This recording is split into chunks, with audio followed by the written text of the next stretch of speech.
do you rate yourself on a scale of 1 to 10 in terms of your physical appearance, in terms of your health? Do you take care of yourself? Are you allowing yourself to get overweight and out of shape? Are you conscious of your health?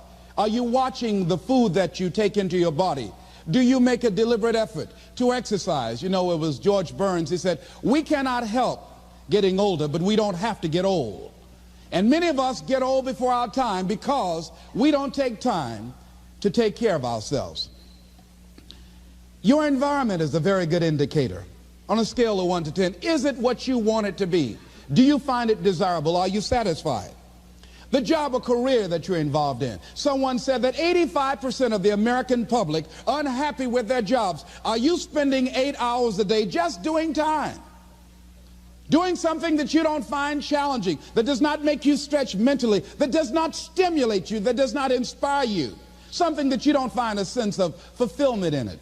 If you're doing that day in and day out, it has to affect how you feel about yourself, your level of motivation. Your relationships. What kind of impact is it having on your life? Is it nourishing or is it a toxic relationship? Does it drain you or does it build you up? Ask yourself that. How motivated are you to do something about it? Your contribution, your actions. What are you giving? Many people will leave the universe without a trace. No one will know they were here. And in fact, under their name, we could put under there, not used up. Will anybody know that you came this way? What contribution are you giving? What will you leave? What will be different because you came this way? Someone once said that life is our gift to us that God has given us, and how we live our lives is our gift to God. What kind of gift are you formulating? Is this a gift that you like to take back and do something else before you turn it in? Think about that. What can we do? What are some of the keys that we can begin to use to motivate ourselves when our batteries run low? Because I don't care who you are, I don't care what you do, at some time you are going to get tired. At some time you're going to get in a rut. Seem like nothing you do works out right. And sometimes it just seems like you just don't have the wherewithal or the will to do anything. That sometimes you act like you're punch drunk. You're just wading through life, just doing time day in and day out, looking at non-discriminatory television, anything that's on, just looking. And depressed, feeling powerless, feeling useless, and bored. What do you do? How do you get yourself out of a rut? How do you, when you know you can do more than what you've been doing and you're not doing it and you're discontent with where you are, you get angry at yourself. How do you get out of that rut? How do you motivate yourself? One of the things that we must do is that we must be involved in working on achieving self-mastery.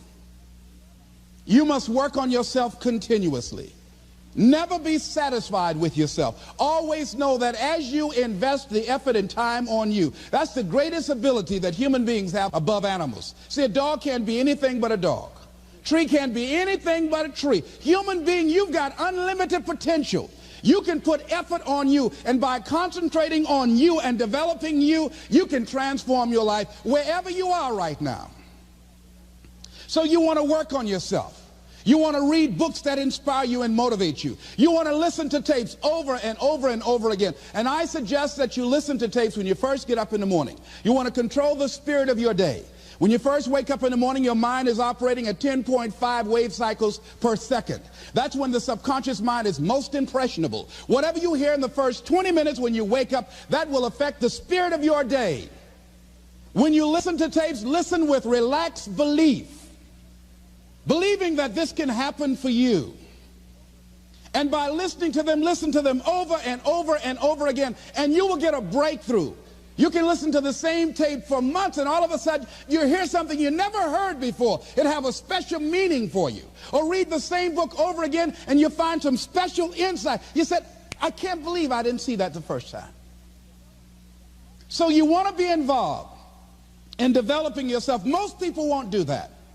Most people won't take that kind of effort and invest that kind of energy in themselves because they will fall prey to that conversation within. Oh, don't do that. You don't have time. You're too busy. You're too caught up in the rat race.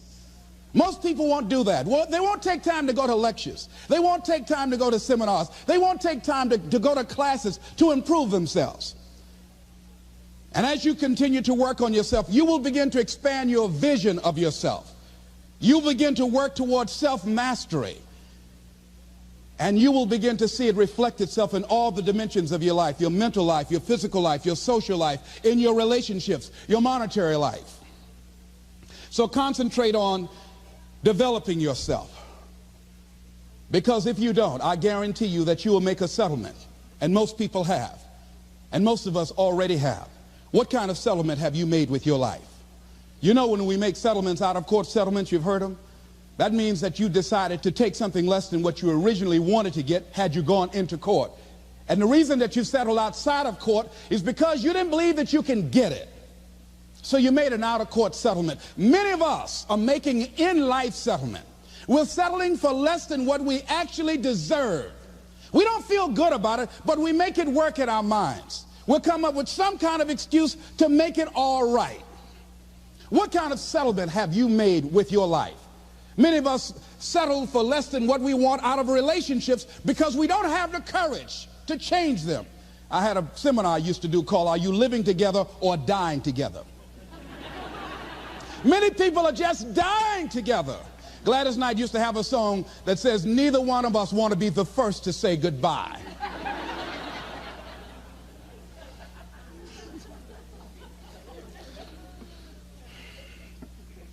The next thing is, in order to begin to find some keys to self-motivation to drive yourself, in addition to working on yourself, and as you work on yourself, you feel good about yourself, and as you feel better about yourself, you treat yourself differently. Develop a health plan. See, you can't feel well and do well if you don't have good health. You can't perform if you don't have your health. Your health is valuable. Develop a health plan. A plan that you will follow, because this is the only vehicle that you have to carry you through this experience called life. And you want to take good care of it because you love you enough. You care enough about you. And that's not easy. It is not easy having a health plan and sticking to it. But you're worth it doing it again and again and again. I have lost 22 pounds several times. I always do it. I love potato chips. People who know me know I love M&M peanuts. I love peanut butter and jelly sandwiches. I love my mother's sweet potato pie. I love this. It's not always on my health plan, but I put it on there sometimes. I said life is too short to go without sweet potato pie. If I go tonight, I want you to slip a slice of sweet potato pie in my casket. And watch the smile on my face. Next thing is, as you take care of yourself, the next key is keys to motivation, to self-motivation. You want to live life with energy and passion. You want to make a conscious effort to be lively. See, in life, you either saying hello or goodbye. You either on the way or in the way. Leave dead people alone. Some folks just walking around looking sad. How you doing, honey? Stay away from these people. Just go away from them. It affects you.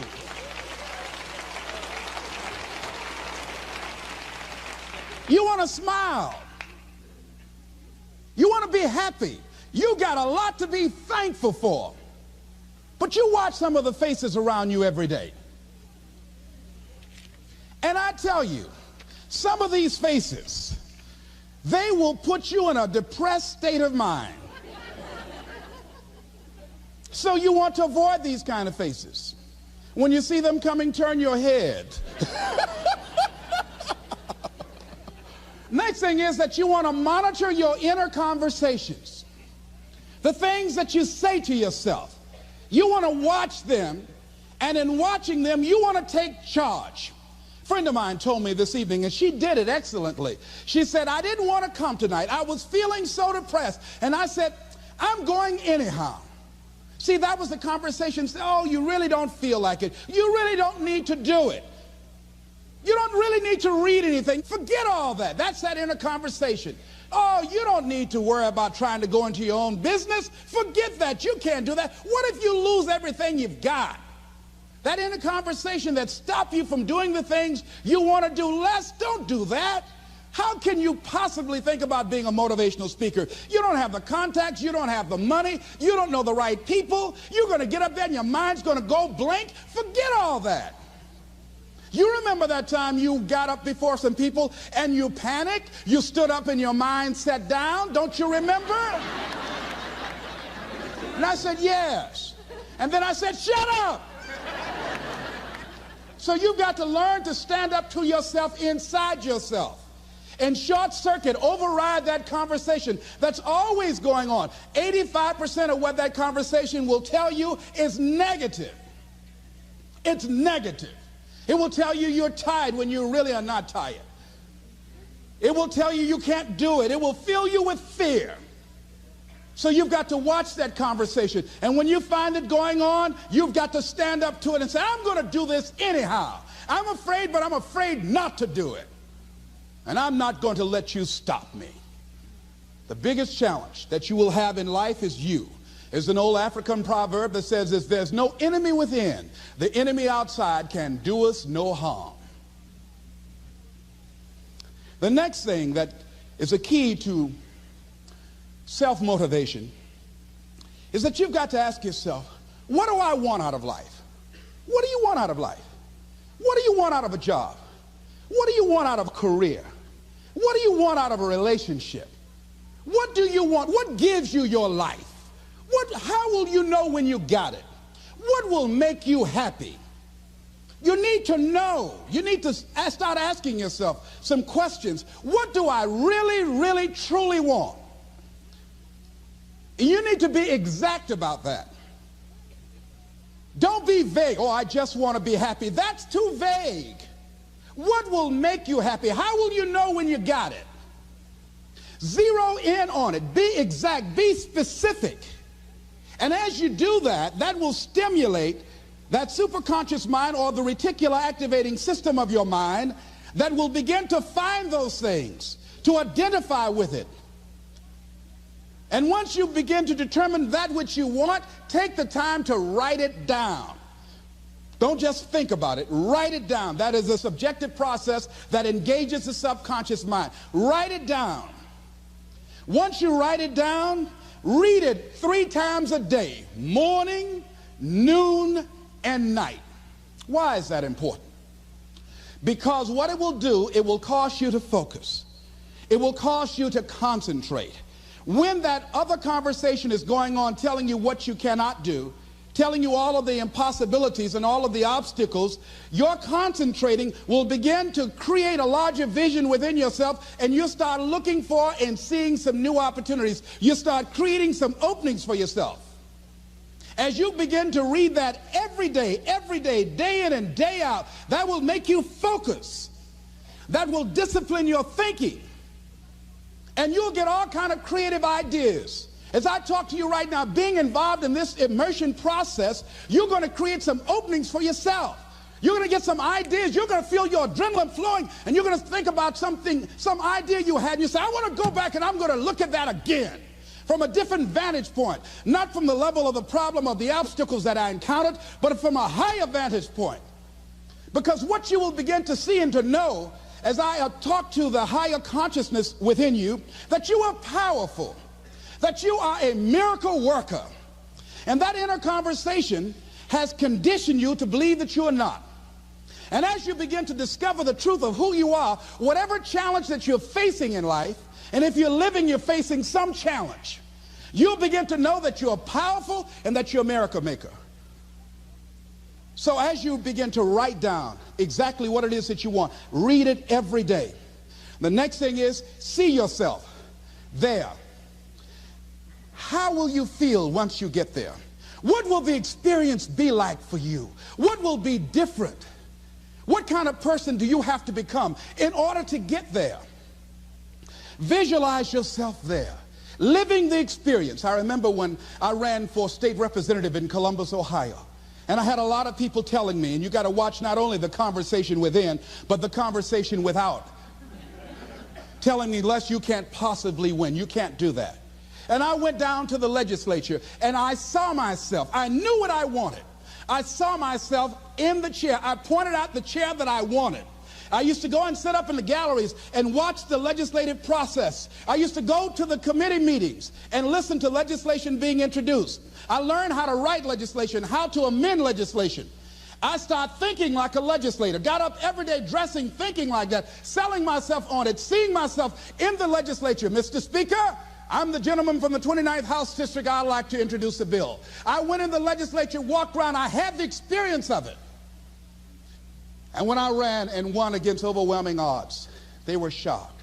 I won the election even before it was held because I was living it in my mind. You want to see yourself beyond your circumstances. You got a challenge, see yourself beyond your challenge. See yourself with the challenge already resolved.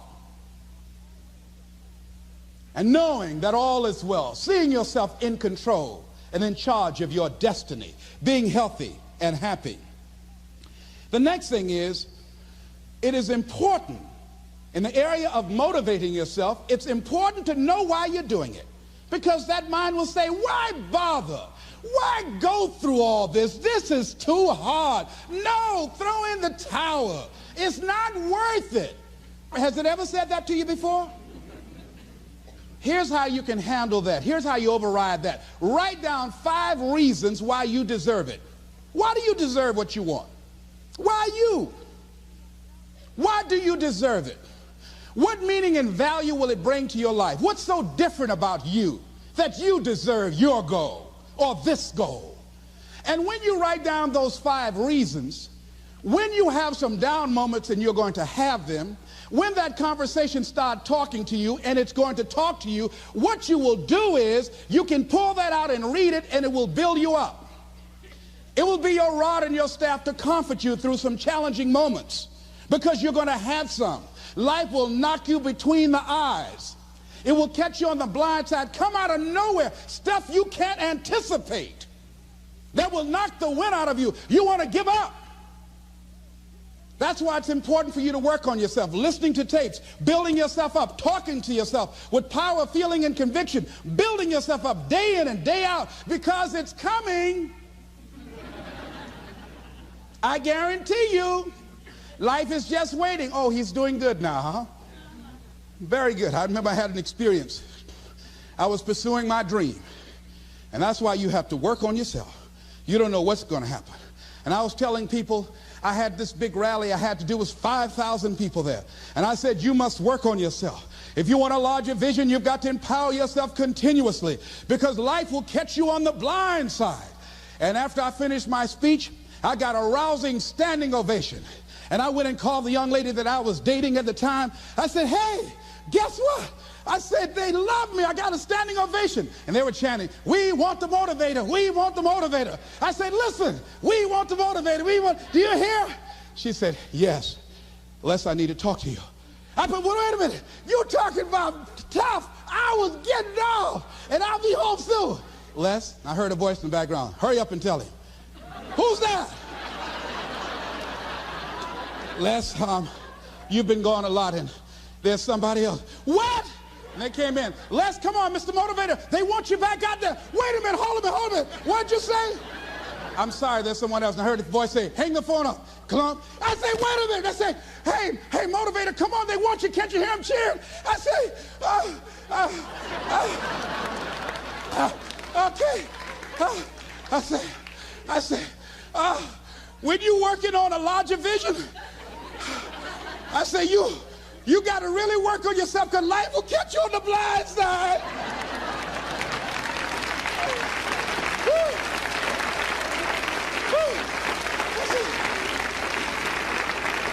I say, you better be ready. And you better make sure you want it, because it'll make you cry. And somebody said, the Spirit is on him. Thank you, thank you, thank you, thank you. I was talking till they started blinking the lights. They had to come pull me off, and I said, you got to have a larger vision. You make sure, wait a minute, you make sure you work on yourself. They said, come on, Mr. Brown, come on. Yeah. I went back to my hotel room, and loneliness and heartbreak was sitting on the bed, said, are you coming in now? Do you have your larger vision now? How's your positive attitude? Say, get on in here. Are you still breathing? Shut up. No, you want your gold? No, I don't want this gold now. I don't. Life will wear you out. You'll be saying, no, I can't, and no, I won't. You try to read it, can't see nothing through the tears. I went plundering through the drawers in this hotel trying to find a Gideon Bible, anything, you know. I said, somebody, anybody help me. Yahweh, Yahoo, anybody. Boy, I tell you, that's why you got to work on yourself. Because life will send you some curves you cannot anticipate. The next thing is that whatever you do, you want to develop technical mastery. You want to be the best at what you do. You want to master it. See, part of self-motivation is you've got to find something that gives you a strong sense of competence. Well, you become known for that. You develop a reputation of being good at doing that. You set some high personal standards for yourself. You're not competing with anybody else. You're just unfolding yourself to be the best person that you could be. That you want to give the best quality service that you can give, because that is a statement about who you are. The other thing that's the key to self-motivation is recognize the fact that you're going to get into some slumps. Recognize the fact that you're going to encounter a great deal of failure in life. It goes with the territory. But in the face of that, you want to be relentless. When you want something, you don't expect everybody to say, oh, come on in. Oh, you want this? Oh, great. We want to give this to you. You're such a nice person. You're doing it for your family, aren't you? Great. No, life isn't like that. No, many doors will be closed in your face. Many loans that you will want. And they'll say, no, you don't have enough collateral. You don't have enough credit. And most people will give up. But you've got to decide that I'm going to be fearless. I refuse to be denied. And I'm going to go all out. I'm going to be relentless. I don't care how many no's I encounter. I like something Isaiah Thomas said when he's getting ready for a basketball game. He said, I'm going to either shoot us in or shoot us out, but I'm not going to not do anything. And that's the way to go. You can't make a basket unless you shoot the ball. You can't hit a home run unless you take a swing at it. Most people won't even take a swing. Well, I probably won't make it anyhow. That's the conversation within. They probably won't give it to me anyhow. If you want something, you've got to be relentless. You've got to decide, I deserve this, and I'm going to have it. And you go all out to get it. That drives you. The next thing is that when you want something out of life, you've got to be willing to go into action. Don't wait around for things to be just right. Don't wait for things to be perfect. Don't wait for the ideal situation. It will never be ideal. There will always be a reason. Well, as soon as the children grow up, or as soon as I pay my bills, or as soon as I get my divorce, as soon as I get enough money together, do what you can, where you are with what you have, and never be satisfied. A lot of people never take a chance in life. They don't want to take any chances. They want the situation to be ideal.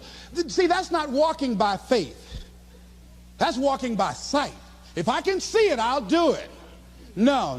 That's a lot of people saying, if I can see it, I'll believe it. No. If you believe it, you can see it.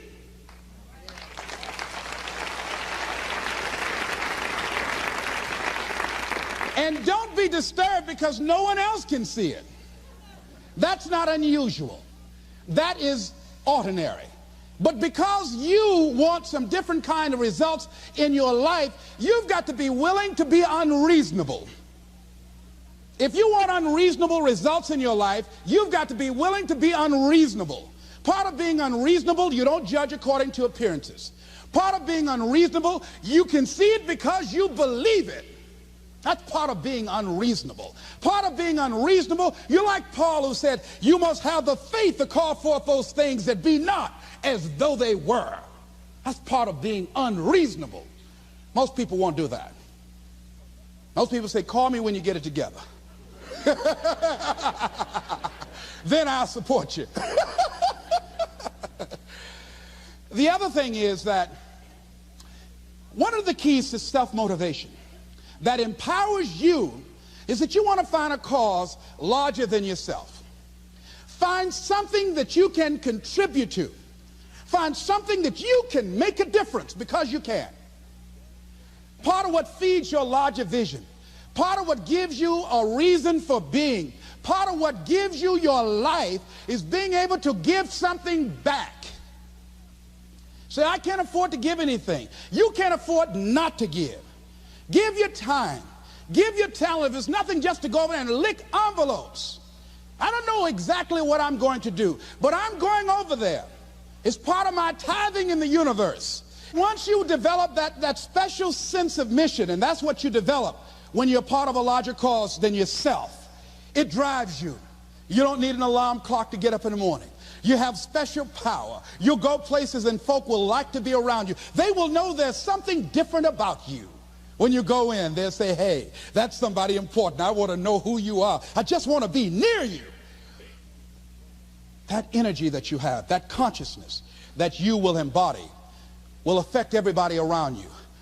The next thing is that you want to create a home court advantage for yourself. You've got to be aware of who you have around you. So you want to be selective. Have friends that will enable you to grow. I have friends that help me to grow spiritually. These are my spiritual friends. I talk spiritual stuff with them. I have some other friends who are just intellectual friends. They make me grow intellectually. They make me stretch. I have some professional friends. I'm a member of the National Speakers Association. I get together with other speakers and we learn from each other and we grow from each other. I have other friends who are just social friends. All we do is just socialize together. We'll look at a basketball game together or go out dancing, but that's all we can do. We don't talk anything serious, nothing spiritual, nothing intellectual. That's not that kind of relationship. Nothing heavy up in here. Have other friends, we walk together. That's all we can do, walk together. Talk about we're going to lose weight one day by and by for good, all right? That's all we do. Nothing else. So, according to the relationships that you develop, we grow from people and projects. And the relationships that you develop can enhance and can enrich your life, or they can drain you.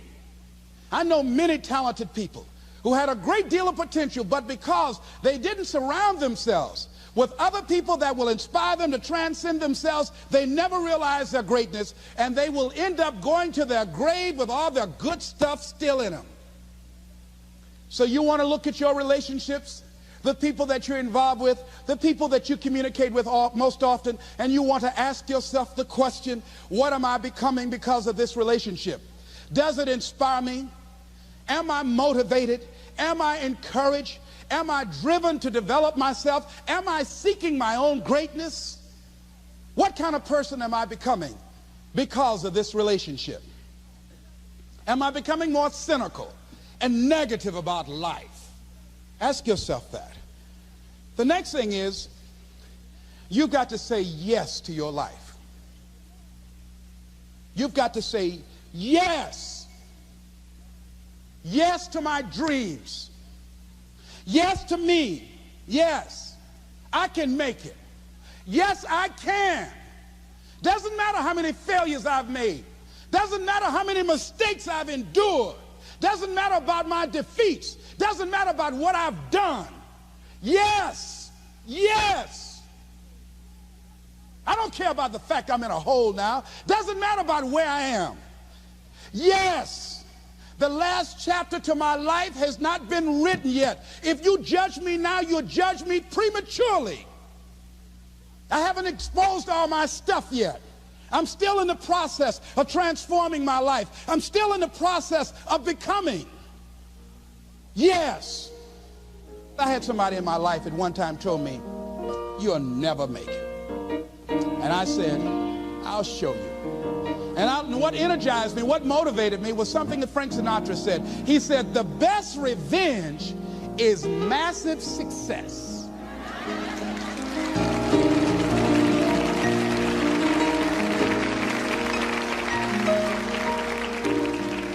I'll show you. You just watch my smoke, as old folks used to say. So say yes. Stand up for your dreams. Stand up for what you want in your life. Decide that your life is so meaningful to you, that you love you and you love life so much that you're going to stand up for something you want. I used to have a saying when I was on the radio, stand up for what you believe in, because you can fall for anything. So what I say to you this evening, that you are powerful. You have miracle working power in your life right now. But you've got to work on yourself. You've got to develop yourself. You've got to talk to yourself day in and day out, selling yourself on you and on your potentials. And you've got to know that you are worth all of your effort. And that the key to your motivation, as you get a larger vision of yourself, is to know that you have something to give. Is to know that you have a reason for being in the universe at this point in time. I want you to stand up for your life right now. Anybody want to stand up for your life? Stand up for your dream? Stand up for your dream.